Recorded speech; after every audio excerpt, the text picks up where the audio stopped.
we're still talking education, the United Nations Children's Fund, UNICEF, has called on government at all levels to focus on the skills-based educational system to build the needed critical human resource for national development. UNICEF's Chief of Education, Ufretis Wose, told journalists in Bernie Kebbi on Saturday that education system must be tailored into molding children into skilled and resourceful Nigerian citizens. According to her, only an education system that empowers children with the needed skills would prepare them to make a difference in their immediate community, state, and the nation at large. And she, however, said there seems to be a lack of systemic coordination and clear direction of the Nigerian education system. Now we're talking about including skills, having like a skills-based education system. I remember in my time, you know, we had a lot of introductory technology and all of that in the curriculum. I don't know about now. We had centers for women to go and learn how to cook. Exactly. And needlework and all. No, the issue now is that our educational system, like Prince said earlier, is now tailored towards just acquiring the certificates, not education. Parents will pay to get their children to acquire it. And at the end of, look at the letter that an NYSC, somebody in the NYSC service wrote. It was dreadful. It was on social media and it said permission to Kinikon. And you know, that shows you how far gone our educational system has become. Like I said, we are not studying to be educated. We are only studying to get certificates.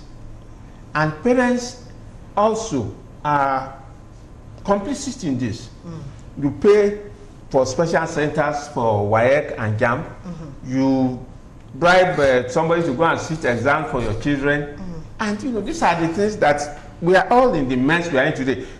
When you I think I was reading a sports report where somebody was saying that somebody was substituted for the other, rather than it's either with or for, depending on who you are putting first. Okay.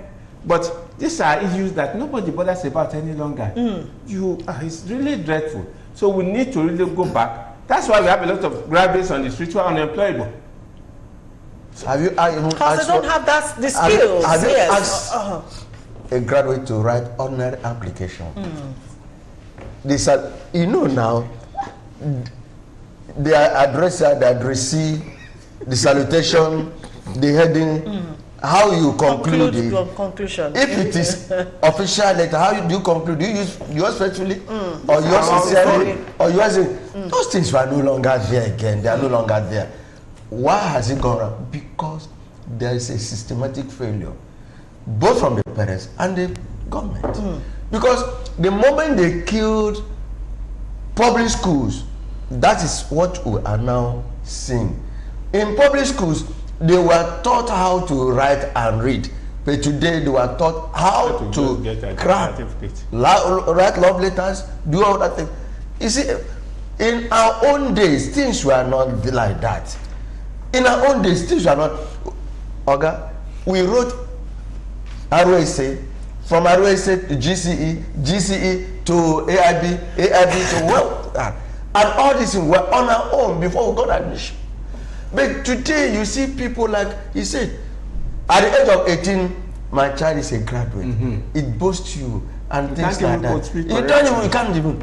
So I think we need to go back to our former law. Okay. All right. Skills-based education system. Is it possible in Nigeria anymore? Let me just say that are we as a people not ashamed that we have to wait for UNICEF to come and tell us what is happening? Don't we have people who drive the educational policy who are paid to sit down and think out of the box?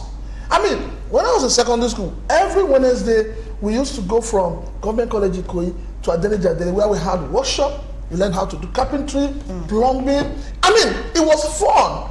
We had days that were for literary and debating. You know, these were things that added value. Where are they today?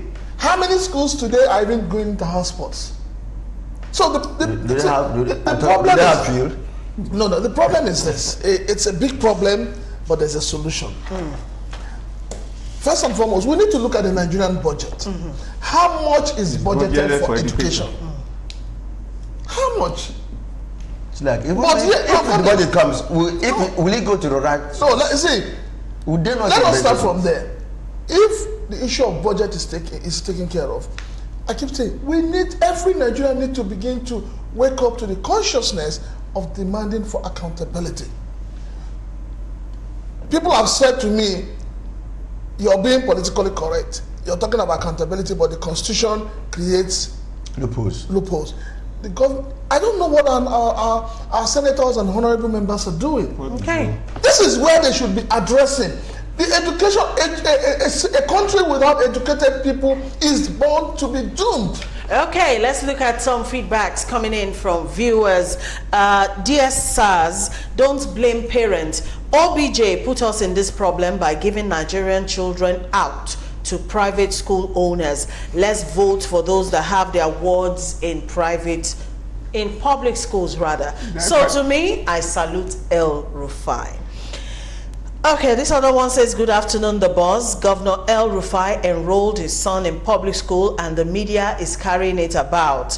When this son of his will be removed from public to private school, media will be nowhere to be found. Let us be watching. Okay, all right, this other one coming in from Danny says that boy should be monitored to university level. That's not what we need in Nigeria for now. The government should send their children anywhere, but give succor to the poor. Good afternoon to you all. My name is Pius. It is interesting for everyone to hear the good news, but my only problem is the security challenge we have in our country. This other one says, and I'm imagining the kind of security convoy that will be escorting that El Rufai son to school. AJ from Ogun State.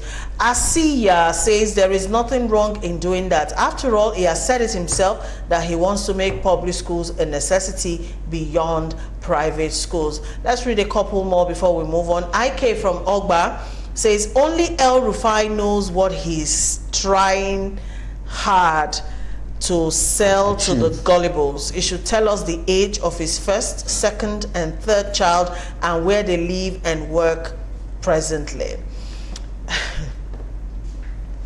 Engineer Rotimi from Ayetoro Itele says, what's the big deal about a governor enrolling his child in a public school? We celebrate nonsense in this country. Enough of this mediocrity. Philip Damsa, El Rufai should be commended for the step he has taken as a sitting governor. I'm sure even your guests' children are also in private schools. Please, let's stop the criticism and applaud the governor for a job well done. The governor has simply won my admiration. Thank you.